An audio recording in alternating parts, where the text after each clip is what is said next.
morning, everybody. So today we are in Ohio, and I'm going to a water treatment plant, but I don't unload there, so it's customer unload. So right now I'm at the rest area. It's very peaceful and quiet out here. I love sleeping at the rest area, like take a shower and then come park in the rest area because it's so peaceful, it's clean, it's quiet. You got police security. I mean, all rest areas are not the same, but for the most part, they are all really nice. So I prefer to sleep at a rest area.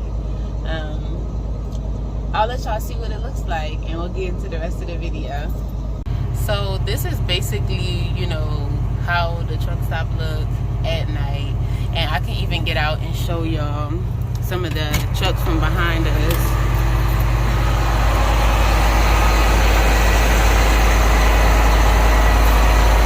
A lot of people do come out here to sleep, like I said, because it's so quiet and peaceful and clean. This is my truck right here, guys, the tanker.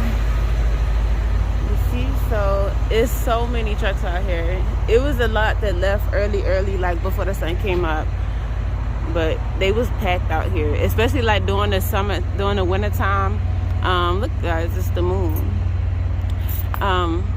During the winter time, man, these rest areas be packed out. You hear me? So, well, I just wanted to show y'all how I start my mornings, and we're gonna get into the day. Come on.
The truck makes a lot of noise, everybody.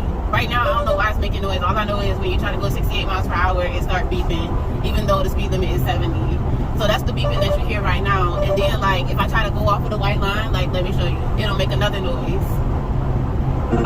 See that noise? So that's the noise that lets you know that you made a lane departure and you're getting in the other person's lane. So I understand that noise because it prevents, like, the fishtailing and all of that. But I don't fishtail, so I mean, there's so many noises on this truck. There's even a noise like if a car is right in front of us and they too close, it'll beep, and I'll let y'all hear that a little bit later once the traffic starts to pick up. And I'm mainly showing this to you all because as truck drivers, y'all sometimes feel like we do stuff on purpose, or you know, y'all don't realize that y'all in the way. You know what I mean? So when you get over, you got to make sure that there's enough space between you and the truck, or we're gonna have to sit there and listen to that alarm go off until you decide to move, or we can get around you. Especially if it's like this, like the traffic is light. So if you don't have to be in front of that truck like that, don't be in front of the truck. Just kind of let them go on and do their thing. You hear me? So ain't no need to be up underneath a truck like that. But let's just finish our journey. I'm gonna let y'all enjoy the sunset, and then I'm gonna go ahead and take the camera off the dock and shut it down so I can really focus on driving.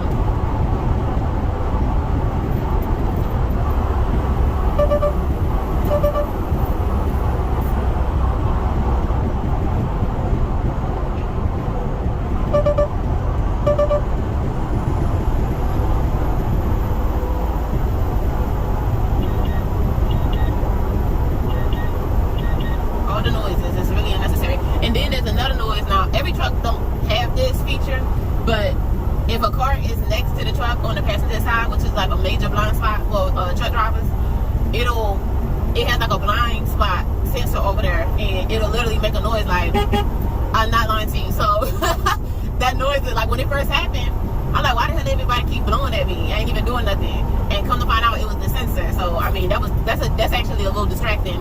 Mac, if somebody from Mac see this, I'm just letting y'all know that that's distracting. So enjoy, guys and gals.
People jump in front of the truck, it just keeps beeping and keeps beeping and keeps beeping until the car decides that they want to move. And actually, this car that's in front of us is actually in our lane because it's a construction zone and it said trucks use left lane. So the left lane would be for us and the right lane would be for them, especially if they want to pass. I mean, you can be in any lane you want to be in, but if you're in the lane that's designated for the trucks, don't be in the lane acting like we're supposed to move or that we're doing something wrong. Because, I mean, you can always use the right lane to pass and do whatever you want to do. I was going to say something else and I totally forgot.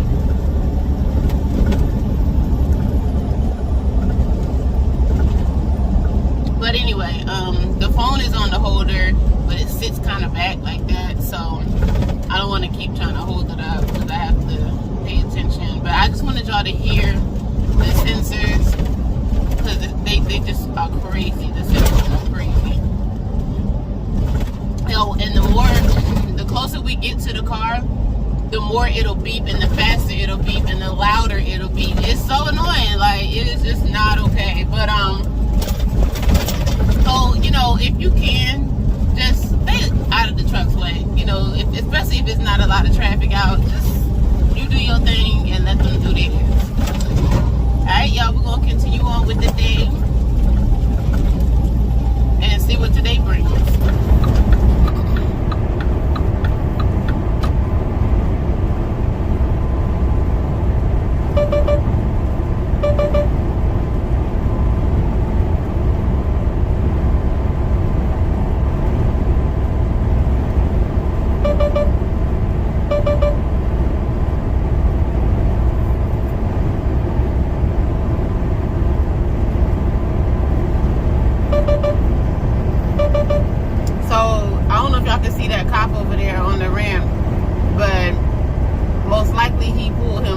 got behind him and about to write him a citation because he slept on the ramp. Now, some ramps you can sleep on, but when it say no parking, you can't sleep there, and if you get caught, I mean, you're gonna get a ticket. So now this is another issue right here. Y'all see how this guy's trying to merge and the truck is right there? So two things. You either need to speed up to the speed of traffic that's in the interstate, because the people in the interstate don't have to yield to you. So you either need to speed up enough to get past them so that you can merge properly, or you need to slow down and just get behind them. Because at some point while you on the ramp, you figure out, oh, I'm gonna make it, or oh, I'm not gonna make it. So you should be able to comprehend that. But for some reason, y'all be acting like you getting pushed off the road. It's so dramatic. It's really dramatic, like drama queenish.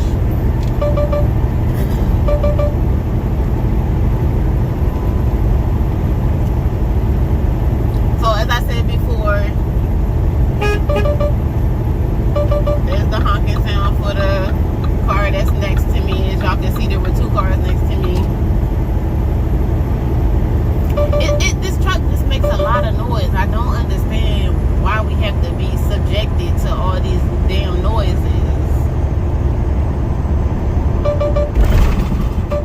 So anyway, this is the morning traffic. I mean, it's okay, it's cool right now, but it's actually gonna get worse in like an hour. But I'll be in my shipper by then, and hopefully by the time I leave my shipper, it'll be calmed down again, and then take my break around lunchtime, so I'm gonna miss that traffic. And then I think the only traffic I really run into is rush hour. But the good thing about rush hour is if I'm on the interstate like this and I ain't going through no major cities, I don't really have to worry about no traffic. It's the traffic that be throughout the city that I have to worry about. But inshallah, I don't have to ride through no cities. And if that's the case, rush hour ain't going to affect me either. So it seems like it's going to be a pretty good day today. And I'm glad about that, because the hard days be hard, okay? So, I'll show y'all, when I'm at different shippers, I had to put on, certain PPE. So I'll show y'all that PPE. And the reason why I had to wear PPE is basically short for personal protective equipment. And the reason I had to wear, hard hat goggles, steel toe boots, and most likely like rain boot type boots, because I deal with chemicals, acids, caustics, flammables, gases, poisonous, marine pollutants. Like, I deal with all of that. So everything, you know what I mean? It'll burn through your clothes, it'll burn through your skin, you know what I mean? So you need to have on that PPE. So for those of you who are Muslim that are on my page, don't be on my page, please. Be in me, because I don't have on hijab, because it's just not possible for me to wear hijab with this job, okay? So I used to wear hijab when I first started, but when I got into tanking, I was like, okay, no big deal. I'm not out here, trying to be fast. So I'm sure Allah will accept me for who I am and what I have to do to make a living. So just be nice. If you don't have nothing to say, don't say anything nice. If you don't have nothing nice to say, don't say anything at all, okay? Because the tongue is sharp, and you don't want it to come back on you. You know what I mean? So let's all just be nice to each other and have a great day. So another thing I wanted to tell y'all is the little beeping noise when the car's in front of us. It's actually kind of dangerous, because y'all see how this overpass bridge is right here? And you see how there's nothing in front of me, but then the sunrise is coming up, right? So the sensor on the front of the truck will sometimes pick up the bridge. So as if something is right in front of me, like I'm about to have a critical event. And so when we get closer to the truck, to the car, that little beeping noise that y'all just heard, it go faster and faster, like beep, beep, beep, beep, beep, beep, like, and it'll get louder, beep faster, and it's just so annoying. And then once it hits the it initiates the brakes without you having to do anything, and the whole truck will like slam forward, right? Which is terrible for a tanker, because it's an open bore tank and the sloshing slaps you in the back repeatedly until it calms itself down. And you know, it's actually kind of dangerous, like for the brakes to be initiated and there's not even nothing in front of us. Like it's kind of dangerous, you know. So I mean, what if it did something like that on the icy road, and right when it hit the brakes, you was on, you know, you just so happened to pass over that one patch of ice, and then you ended up jackknifing or something like that. You heard me? So I mean, it's really just all these noises. Like, I feel like, I know that they do it because they say, oh, it'll help keep you awake and aware. I get that. But if a driver has a good driving record, right, they should not have to get a truck that is like this. Now, if the driver, it has a sleep apnea, a history of sleep apnea, okay, yeah, you're going to need to get a truck with a lot of noises in it because you need to try to stay awake, you hear me? And we got to watch you, you know what I mean? We got to be able to watch you. And monitor your driver patterns. And then, you know, somebody new, like a little rookie or somebody just new to the company, you want to get them this truck, see what their driving pattern is like, all that, whatever. But outside of that, I don't see why any veteran driver would have to be subjected to daycare. Because that's really what this is. This is daycare. So it's people. And this is also a mess too. Like people, so you see, look at it. Look, it says 178 pilot. This fool sitting right in front of the exit for the pilot, but he pulls over on the side of the road. I don't understand why y'all do that. Take the exit. The side of the shoulder is a dangerous place to stop and be, to get out, to do anything. If it's not an emergency. If it's an emergency, I get that. Emergencies go for like flat tires, your car ran out of coolant or your truck ran out of coolant. Those are critical things where you need to stop immediately before it does more damage. But to just get out and do something crazy, I don't know, use the bathroom, check your load, I don't know what people be doing on the side of the road. And it's like, if you can make it to the exit, and then you see he could have pulled off way off to the side where the exit is because it dips in. And it just go to the exit, or just, you know what I'm saying? And then at the exit, there's a pilot there. You know what I mean? So a lot of the accidents that happen out on the road are really self-inflicted. Because, you know, and then as y'all can see, so that's the noise again because I'm getting close. I just want y'all to hear it. I can't get too close to him because my camera will start recording an event, and then when I get back to the terminal, they're gonna be wanting to talk to me about my following distance. But what was I saying? Oh yeah, so a lot of drivers are they just get in their car and they drive. They don't read none of the signs on the road. They just drive, and that is dangerous because the signs are there for you they're there to inform you about what's going on around you and what, you know, what is supposed to be happening. Just like we was in the 77 North. Just like we was in the construction zone, and the car that was in front of us, I think it was an Equinox, you know, they all upset because the trucks are in the left lane. Well, if you would have read the sign that says trucks use left lane, you would know that we're not in this left lane because we're trying to be assholes. It says for us to get in the left lane, but some people like that will be like, oh my God, you know, they're just trying to be jerks and they need to get in their lane. They start thinking like that. It's like, bro, you didn't even read the signs. It's literally signs on the interstate that say use left lane. Okay, so this is also a tanker. When you're a tanker, especially with an open bore tank like myself, you always slow down to whatever the curve speed limit is, because you ain't trying to be rolled over on nobody's guardrail in Ohio, and you know you live all the way in Texas. You a long ways from home to be rolling over, okay? So, boom. Just hit the brakes a little bit because it's starting to pick up speed. We're going to look to the left, see if any oncoming traffic is coming. We're going to get the truck up to speed as best as possible. You know, this ain't no car, so it'll take us a little while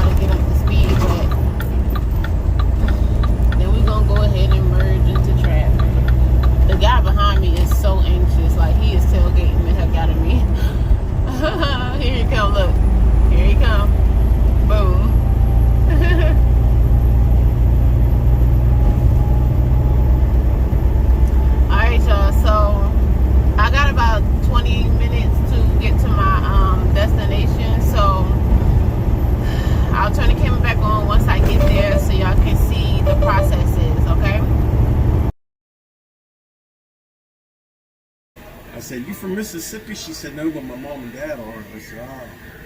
I remember saying, I was just third grade. And I said, "That's the most racist state in the United States." No, you didn't. Yes, I did. I knew they